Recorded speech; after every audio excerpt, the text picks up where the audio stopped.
Luzon, Visayas, Mindanao at buong mundo. Ngayon ay Biyernes, May 24, 2024. Ako si Barbie Mulak at ito ang Balitang A to Z.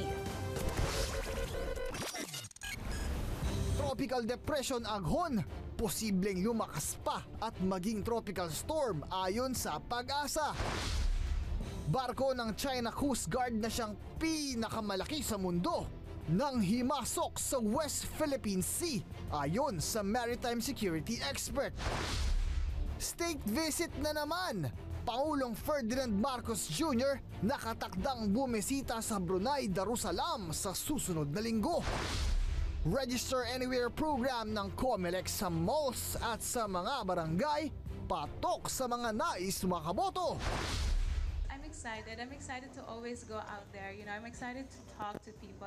At sa ating balitang showbiz, newly crowned Miss Universe Philippines 2024 Chelsea Manalo, excited nang sumabak sa Miss Universe 2024 sa Mexico.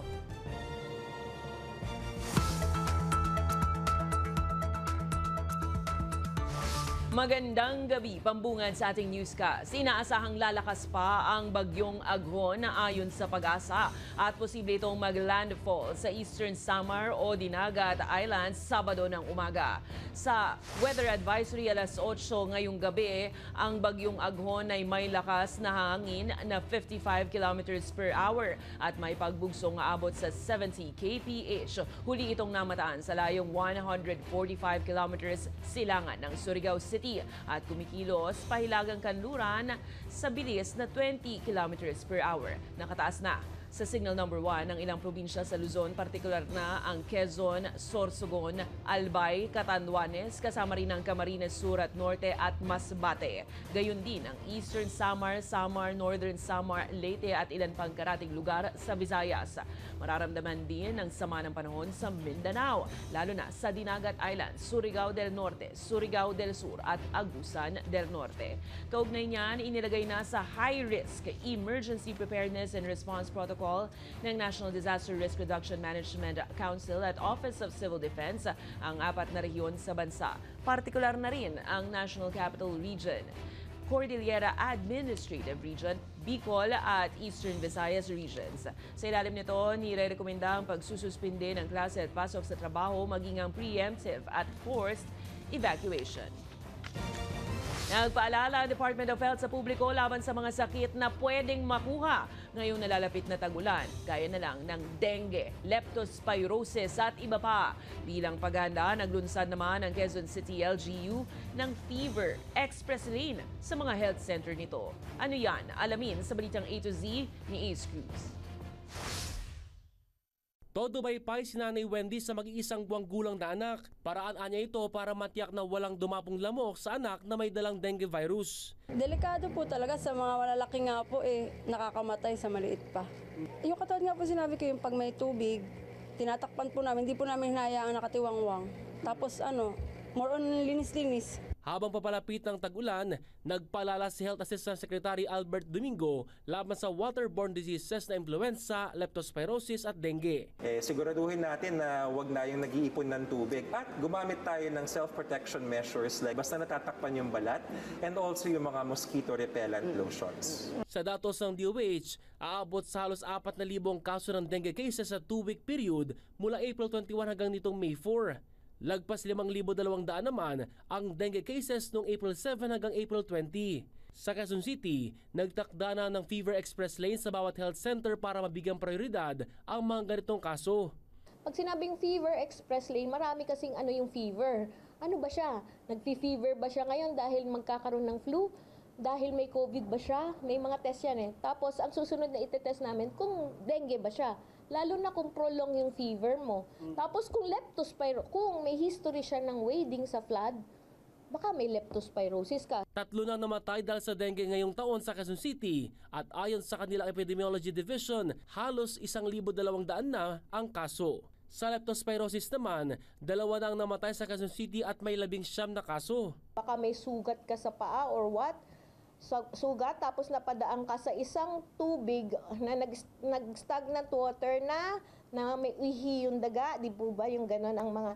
So pang protection mo, sana may protection ka may bota ka, yung paglulusong ka, or dapat nga wala kang sugat sa paa. Nagpaalala rin ang QC Health Department na dapat panatilihin ang mass etiquette at kalinisan sa katawan para makaiwas sa influenza illnesses gaya ng sipon at ubo na mas malimit kapag nagbabagong panahon. Ang general rule, palaging may naghuhugas ng kamay, naliligo, kumakain ng tama, nagva-vitamins, nag-i-increase fluids. Kung meron kang bakuna dati, dapat magpabakuna ka ng mga flu vaccines. Siniguro ng lungsod na nakahanda ang kanilang hospital bed sakaling tumaas ang kaso ng mga sakit bunsod ng tag-ulan sa mga susunod na linggo. Para sa Balitang A to Z, Ace Cruz.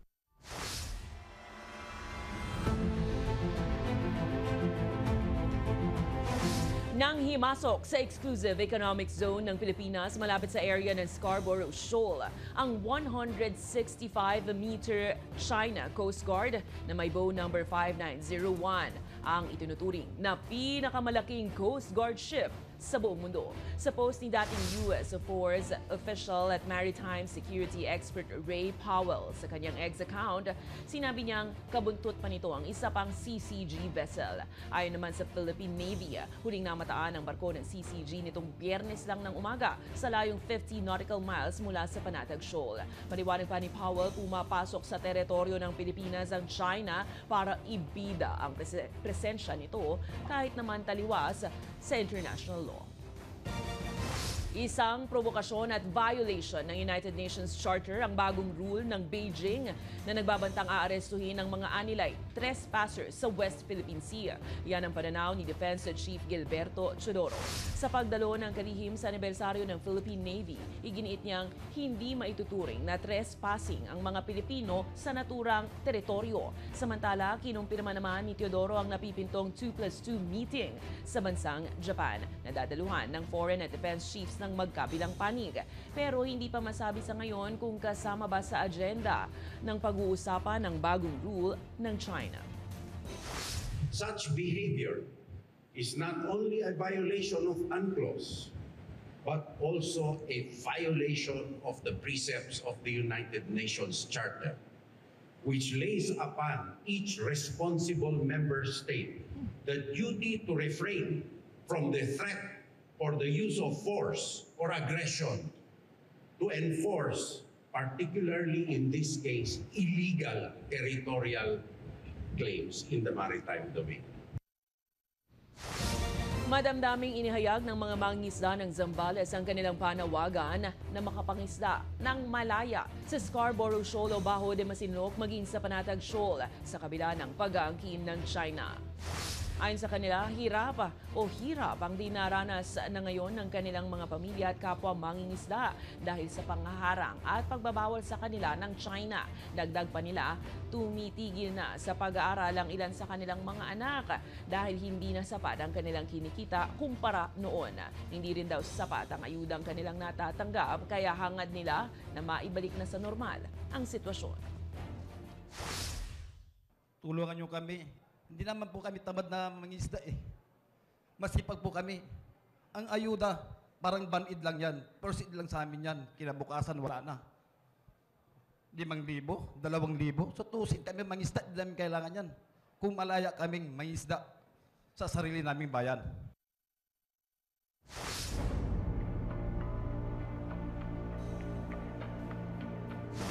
Hindi pa man nakakausad sa isyu ng data breach. Nito lamang nakaraang linggo, panibagong kaso na naman ang naranasan ng Philippine National Police. Nahak naman ngayon ang mahalagang impormasyon tulad ng pangalan at license number na ginagamit sa pagpoproseso ng mga lisensya sa Civil Security Group. Ang masama pa, inilabas raw ito ng hacker at maaari pang ma-download. May balitang A to Z si Kim Salinas. Sana maging okay na kasi maraming mga guard na naabat sa trabaho nila. Apektado ang isang security guard sa panibagong kaso ng data breach nang nangyari sa website ng Philippine National Police Civil Security Group. Lunes pa siya dapat nakaschedule para sa capturing ng lisensya pero bigo siyang magawa dahil down ang system ng licensing office. Malaking abala kasi walang sasaurin. Kasi araw-araw kailangan may duty para may padala sa pamilya. Panawagan niya, bigyan na umano siya ng certification, katunayan na capturing na lamang siya at nang makabalik na siya sa trabaho. Pero ayon sa pamunuan ng PNP-CSG, for now, sa pagdating sa service natin, talaga munang temporarily suspended online and personal transactions sa FEO and SOSHA. Ang ina-assure lang natin sa public sa ngayon na we are working very hard para to determine ano yung extent ng data breach. Kitang-kita rin ang epekto ng data breach, tahimik at wala ring tao sa kanilang one-stop shop. Malaking epekto kasi sa operasyon nila ang online system. We need to take precautionary measure para talaga enhance na next time pag babalik na ang system, talagang improve and enhance effective na licensing system. Nirerespeto naman daw nila ang opinyon ni Senator Amy Marcos. Ito'y matapos sabihin na hindi kapatapatawad ang data breach na ito, lalo't pangalawang beses na itong nangyari sa PNP. Una sa logistics at ngayon naman sa CSG-FEO. Giit naman ng DICT, of course, once the attacker was inside, it's only a matter of days before they identified their next target. Ganun naman yan, I could say it was professionally done. Siguro that's what we can say right now. The attacker was killed.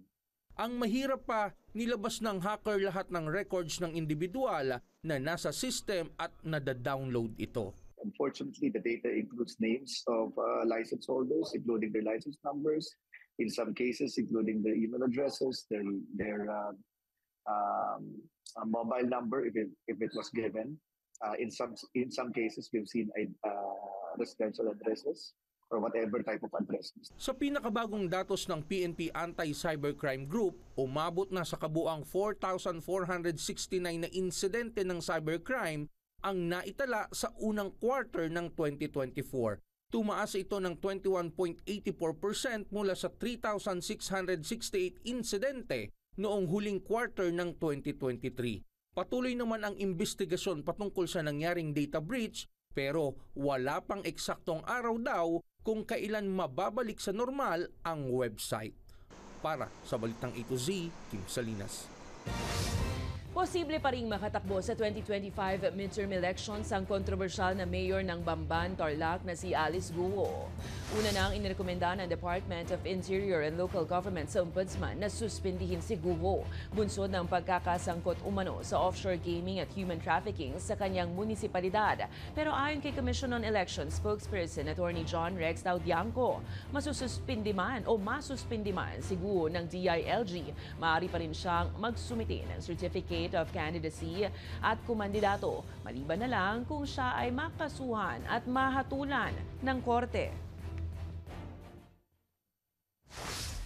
Kailangan talaga merong kaso na isasampa. Hindi po outright na maitatanggal ni COMELEC sa listahan ng sino mang magpa-file ng COC kasi ministerial po ang duty namin dyan.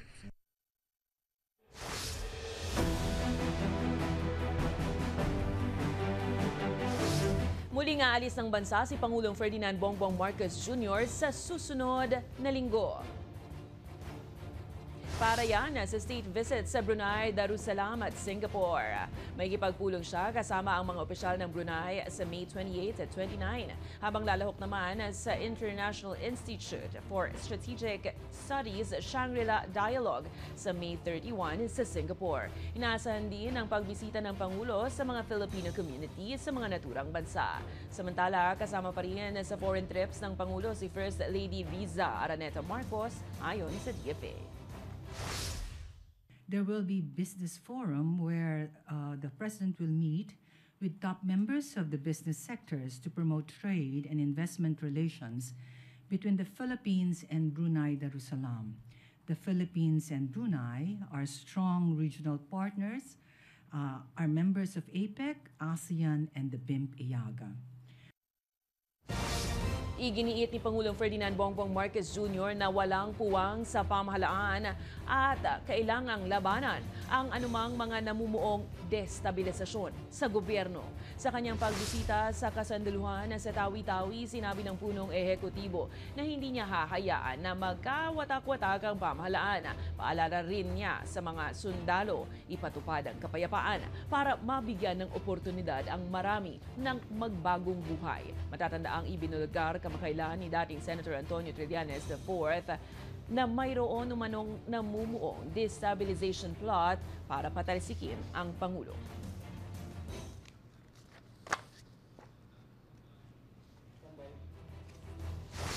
Balita naman mula sa mundo ng internet. Pumanaw na ngayong araw ang viral Shiba Inu dog na si Kabosu ang nasa likod ng mga viral Doge meme.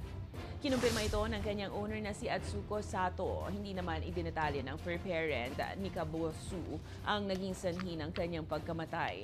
Nagpasalamat ang owner sa lahat ng mga nagmahal kay Doge sa loob ng maraming taon. Matatandaang nag-viral ang ason si Doge matapos gawing source ng meme ng iba't ibang nakatutuwang post sa social media. Susunod, Register Anywhere program ng COMELEC tinagsa para sa 2025 midterm elections. At Nobel Peace Prize laureate Rappler CEO Maria Ressa nagbigay ng graduation speech sa Harvard University. Mga nagsipagtapos, pinaalalahan ng maging matapang. Abangan ang kumpletong ulat sa pagbabalik ng Balita A to Z.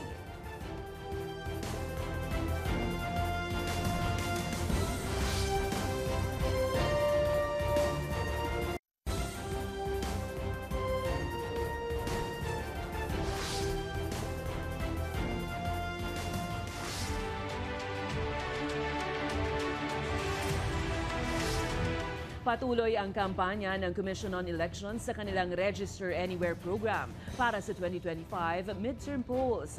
Mahalaga raw kasi na makapagparehistro ng maaga ang lahat ng boboto para maiwasan ang siksikan na karaniwang eksena tuwing last minute na ng deadline para sa registration.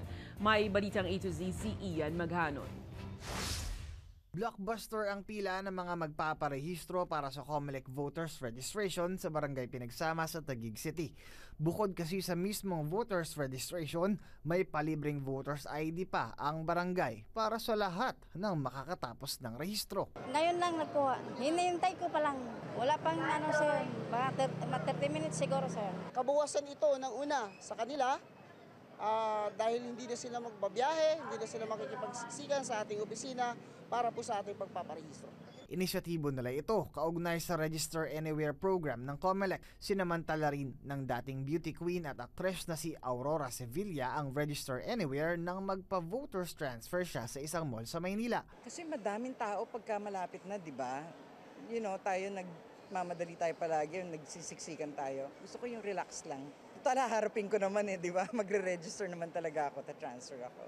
Ang ilan namang mga estudyante, ikinatuwa ang inisyatibong ito. Iwas hassle na sa iisang registration area noon, presko pa ang lugar ngayon. Matagal pa rin naman elections pero parang gusto ko kahit paano, since yun nga matagal pa rin, at least wala na masyadong pila or mga tao. So, samantalahin nyo yung ang registration ng COMELEC na ginaganap namin dito sa malls para to give convenience to those registrants.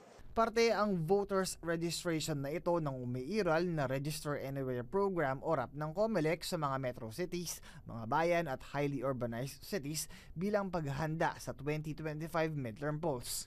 Layo nitong dagdagan ang mga lugar kung saan pwede magparehistro para maiwasan ang siksikan sa mga COMELEC offices na karaniwang eksena tuwing last-minute registration. Po ang regular registration po natin ang hanggang September 30 pero yung Register Anywhere program po hanggang August 31 na lamang po yan. Para sa Balitang A to Z, Ian Maghanoy.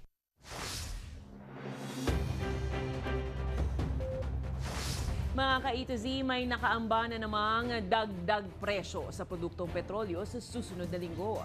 Batay sa abiso ng Department of Energy, maglalaro sa 45 hanggang 65 centavos ang taas presyo sa kada litro ng gasolina, 35 hanggang 55 centavos naman sa kada litro ng diesel, habang 45 hanggang 60 sentimo sa kada litro ng kerosene. Bunsod pa rin ang paggalaw ng presyo ng langis sa tumitinding gera sa Middle East. Samantala, nagpaliwanag din ng ahensya na bunsod rin ito ng pagbabawas ng OPEC sa produksyon ng langis sa pandaigdigang merkado at paglakas pa ng presyo o halaga ng dolyar na nakakaapekto sa ekonomiya ng mga maliliit na bansa. Hinatulang guilty ng Sandigan Bayan 3rd Division si Moro National Liberation Front founder Nur Miswari kasama ang 6 na iba pa sa kasong graft dahil sa umano'y anomalya sa pagbili ng education materials noong 2000 hanggang 2001 na nagkakahalagang 77 million pesos. Sa desisyon ng Sandigan Bayan, sinentensyahan sina Miswari ng 6 hanggang 8 taong pagkakakulong. Habang ipinawalang sala naman sa kasong malversation of public funds sina Miswari dahil bigong mapatunayan ng prosekusyon ng kanilang guilt beyond reasonable doubt.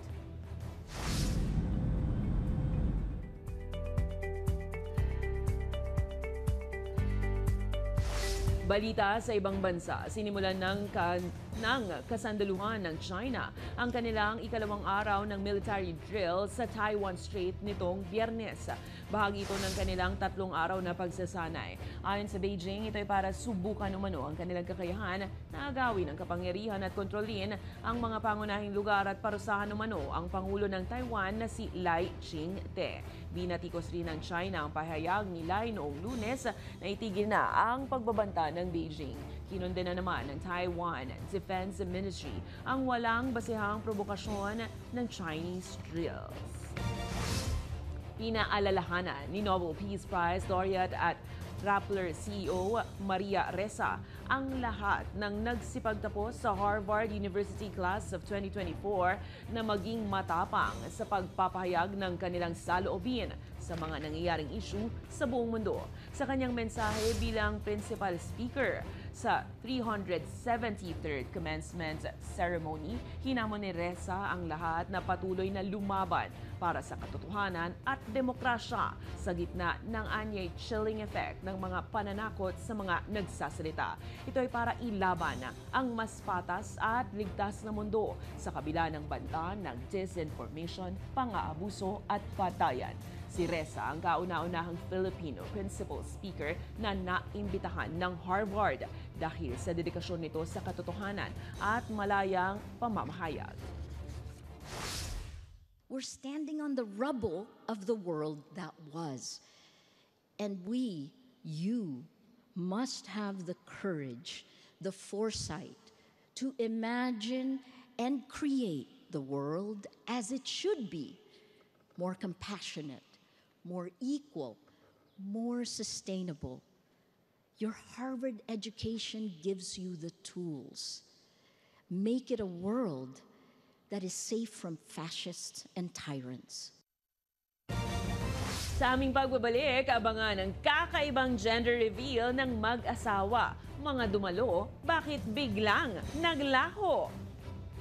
At Miss Universe Philippines 2024 Chelsea Manalo, excited ng sumabak sa Miss Universe sa Mexico. Manatiling nakatutok, kayo ay nanonood ng Balitang A to Z.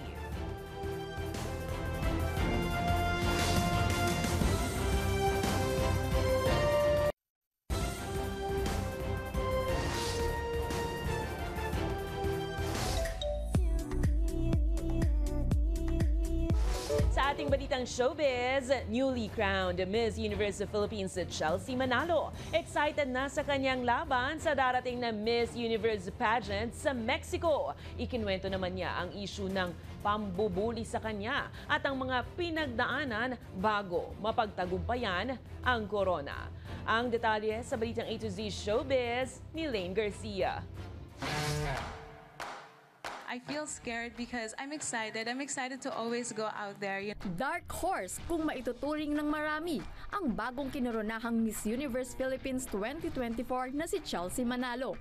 Marami ang nagulat nang siya ang itinanghal na bagong MUPH Queen. Bagamat hindi naging matunog ang kanyang pangalan kumpara sa crowd support ng ilang mga frontrunners, punong-puno naman siya ng pag-asa lalo't siya ang bagong nakaupong reyna. Matapos ni Miss Universe Top 10 finalist Michelle D. I already know that I am a beautiful Filipina. I am a modern Filipina. I'm a very transformational woman. This is what will make me unique to be your next Universe in Mexico City.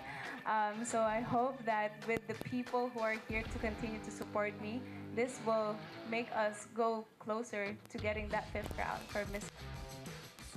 Kwento ni Chelsea, hindi naging madali ang pagsali niya sa competition.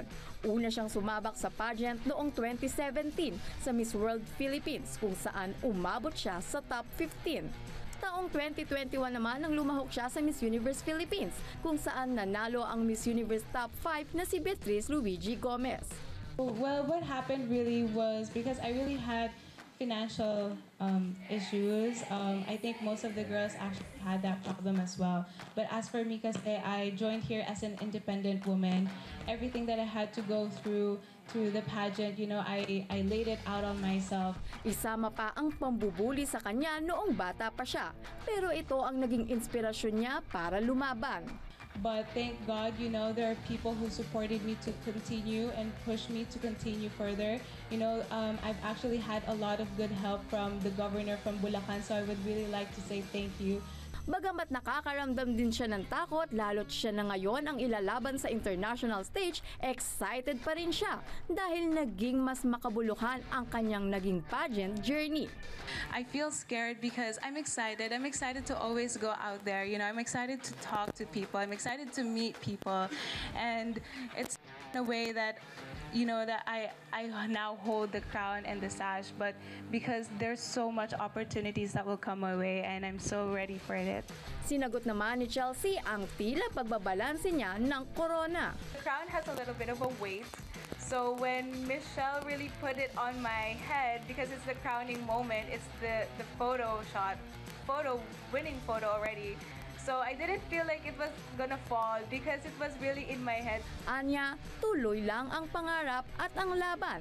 Target ni Chelsea na maiuwi ang ikalimang korona ng Pilipinas sa Miss Universe 2024 sa Mexico. Para sa balitang A to Z Showbiz, Lane Garcia.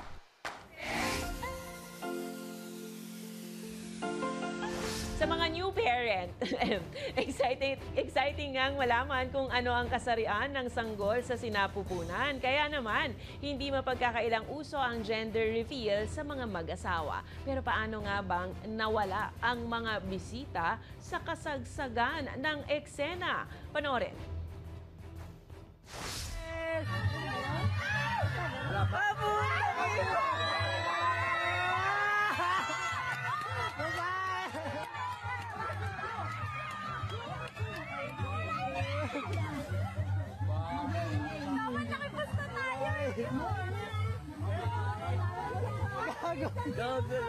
Ang lasang date.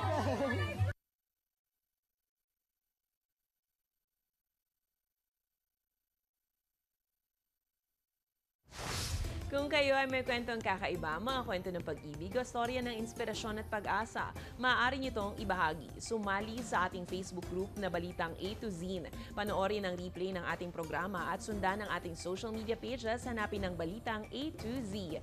Ang ating pabaong quote of the night ay mula sa manunulat na si Winifred Nyanor. Sabi niya, makapagliligtas ng buhay ang pagiging handa at ang bawat buhay na naililigtas ay mahalaga. At yan ang mga balita at impormasyon, mga kwentong may dalang inspirasyon na tinutukan ng Balitang A to Z. Ako si Barbie Mulak. Maging maalam, makialam. Magandang gabi sa iyo, Pilipinas. Happy weekend at mag-ingat po tayo sa paparating na bagyo.